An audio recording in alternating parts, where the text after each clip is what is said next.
different kinds of leverage.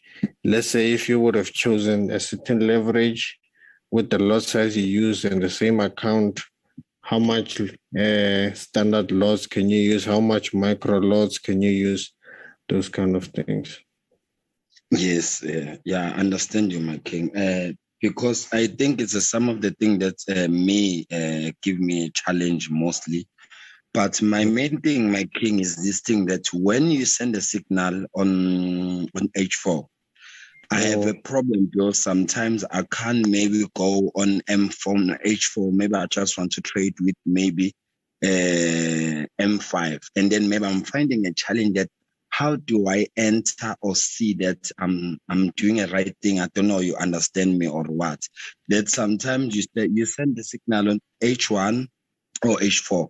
But me, I want to trade maybe with M15, and then I'm struggling on that one. Can you please maybe show me on H4 and then show me that how can you attack this maybe on M15 for just an example? So on H4, the reason why I normally choose H4 in order when I'm taking a screenshot is because of there are lines. These are two red lines that I show off where you can put the stop loss and take profit.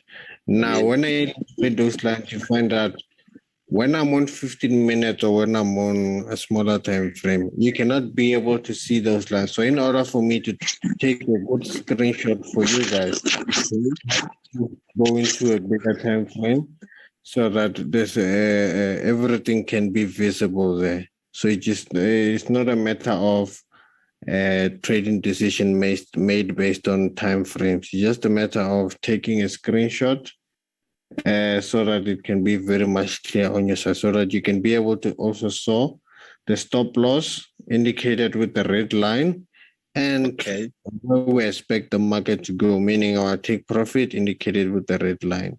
So it's just to illustrate that we expect the market to go from where to where in respect to a cut of losses when it reaches where.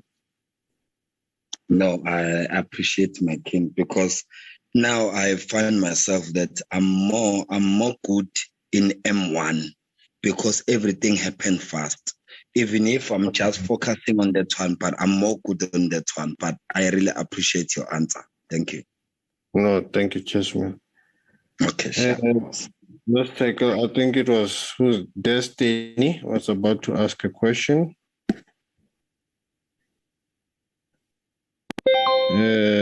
If you're still available, here, Destiny, you can ask it.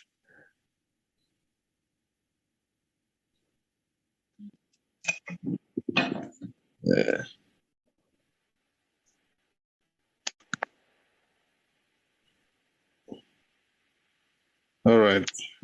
Seems like. All right. Okay. Anyone else can go ahead and ask. How's it going? Yeah. What's up? Cool, man. I just wanted you to check a penny stock for me, if it's possible. Yeah. The ticker is called HOOK. HOOK. Yeah. Hokiba Pharma. Yeah. This one at the top, ne? Yeah, the top one. Trading under NASDAQ.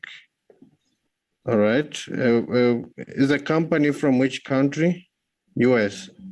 Yeah, it's a US, but it's a penny stock, so I don't know if it would work on the footprint. I'm just seeing a jump here. It is a very massive jump. What is there any news that came out or any report that came out regarding this company? Maybe go down to a 1 minute to like a 5 minute chart. Yeah, on 1 minute I'll be able to see very much effectively. Okay, since it has jumped, what I can be able to see is, since it has jumped, okay, it went down from there. And again,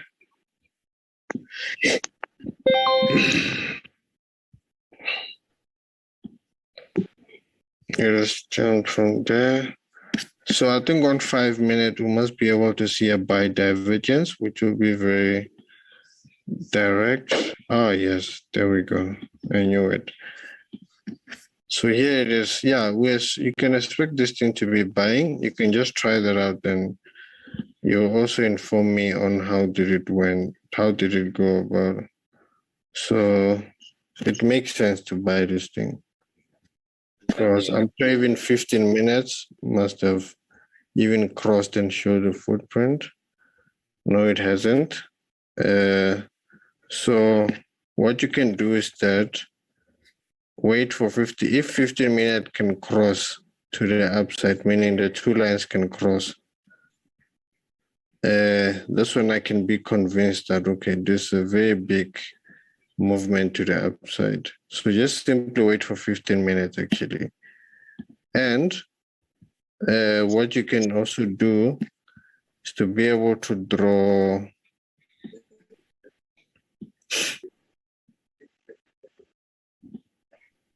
this, and we'll check if there's a divergence to the upside that forms.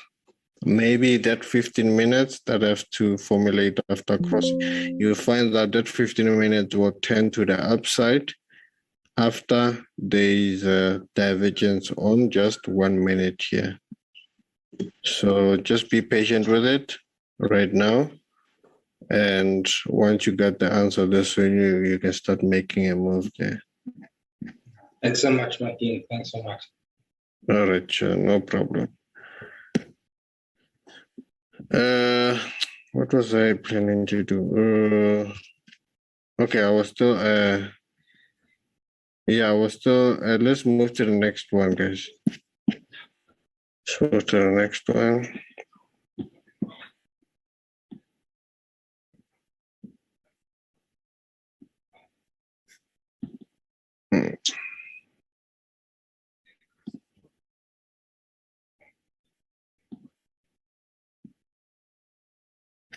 Oh my God. Before we move, there's something happening that is interesting. So there's about to be a divergence, just like I've seen. And if this can happen right now, listen. What is happening here? I saw the stochastic came to this point, thinking that there will be a very steep divergence.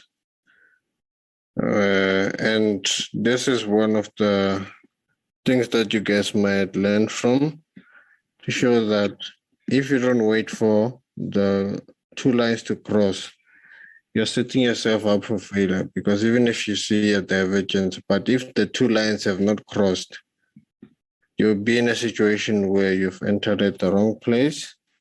And of course, the analysis will just be all over and there'll be more confusion again. So, yeah. Yeah, guys. Is there anyone who want to ask me the last question? Because we have about 3 minutes down to go. 3 minutes to go. Can you please analyze US 100? Nasdaq. Yes. Which time frame? Just any. Nasdaq, I'm seeing it going up because I'm seeing divergence. Yes, there's a bullish momentum. So yeah, this thing I would say is going up. Let me check a bigger time frame. Definitely going up. Oh yeah, it's definitely going up. Yeah, something that is going on a bullish, because there's even a footprint that happened. So, and this one of the things that you might learn from. So, this was a footprint. This was the first layer, the first layer. And right now we're waiting for the sell divergence. 1 minute has not even showed. And you find that by the time 1 minute 1 hour shows us a divergence that is like this. This market is already here, meaning it has passed that phase. But in a way, through the current line. Yeah, so it must be, the first point must be higher than the second point. But you find that this point, it has passed when the divergence is starting to form. So be careful of that kind of a situation.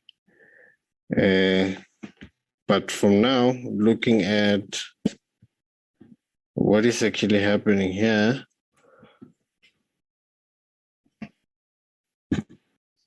we're looking on a buy. We're looking on a buy because there's a footprint that even got broken on the opposite. The buy footprint. In order to take this trade up. And only there, what we can do, we can only draw a footprint there. There's no divergence that we can be able to use here. So it is something that we just have to, it will have to create, let's say, a divergence so that we can add more trades To the upside. to the upside. So yeah, on this one, we should have entered early. And right now, obviously, we should be in profit, but In profits right now. of course, yeah, definitely. Then it just be the matter of continuing, going with it to the upside, and obviously looking for your divergences and everything of that sort.